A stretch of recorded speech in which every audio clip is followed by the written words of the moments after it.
Walking alone, the streets are empty. The only thing I can see is my own silhouette. I'm getting stronger, step by step. The clock is ticking, but there's no time for regrets.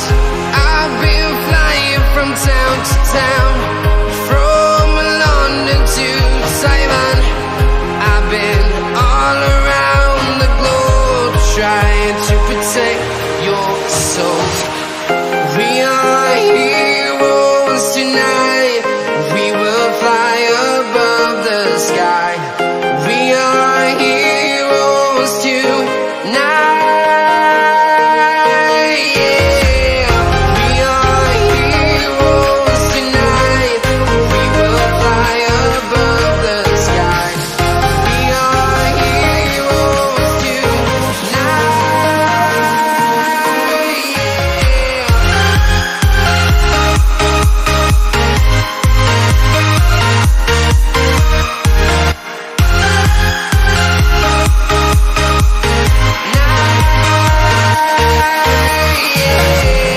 Feeling like a dynamite, ready to explode right up in the sky. I need you to listen, I need you to hear, and don't show any fear. I've been flying from town to town, from London to Taiwan.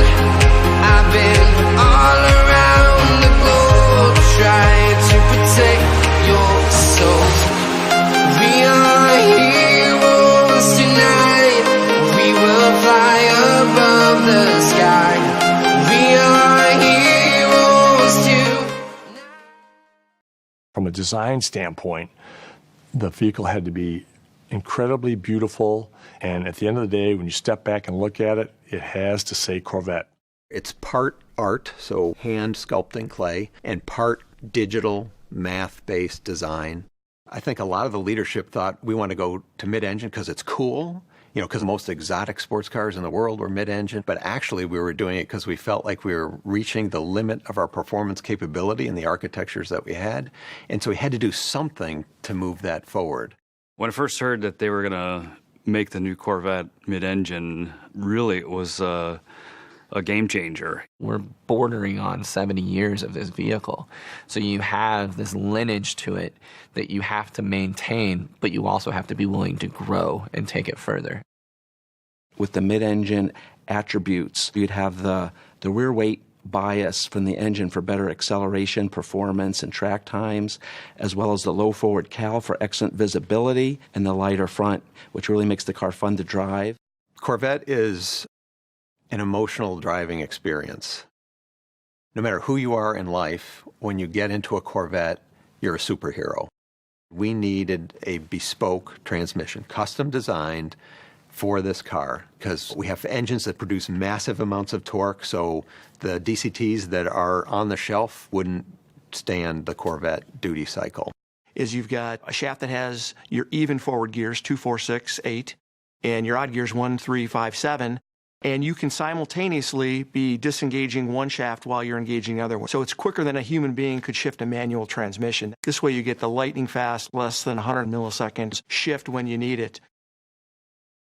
What if we could do a new definition of a mid-engine sports car, not just for high-performance driving, but to go on trips, adventures, just make the driving to work an experience? Utility of the car has been something we focused on, ensuring that we've got a space for people to store luggage or groceries or what have you. So we have a front storage section that's very deep. We've got a trunk in the rear that not only accommodates 2 bags of golf clubs, but also stows the removable driver mode, which is what most people are used to as tour, sport, track, and weather. My mode and Z mode are actually just 2 additional modes. Tour, we look at it as a balanced mode that's good at everything. Sport is a little bit more catered toward the spirited driving. Track is all about the response and how the vehicle handles around maximum cornering, maximum acceleration, and maximum driver feel of the road. What my mode and Z mode will allow you to do is for the driver to configure it themselves. The design intent of Z mode is for a single use case.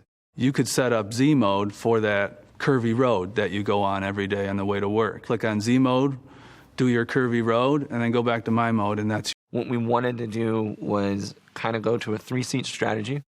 With the GT1 seat, that gives you your perfect everyday kind of driving seating position, comfortable bolsters.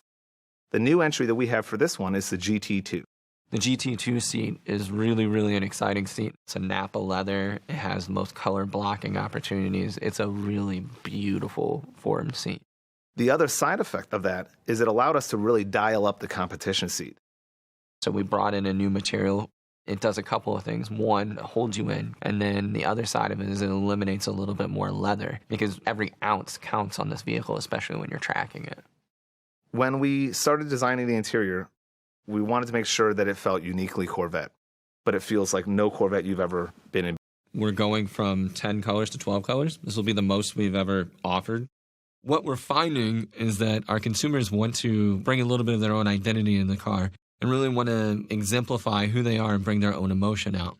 And then the other main point that we did on the interior was the stitching and seatbelts. And this is really giving you a step above black when you go down that path. Drivers can now raise the front of their Corvette almost 2 inches in less than 3 seconds with the available front lift. While it can be manually activated, it can also be programmed to remember the GPS locations of up to 1,000 obstacles throughout your commute so that you don't, for example, have to remember to activate it every time you arrive home to a steep driveway.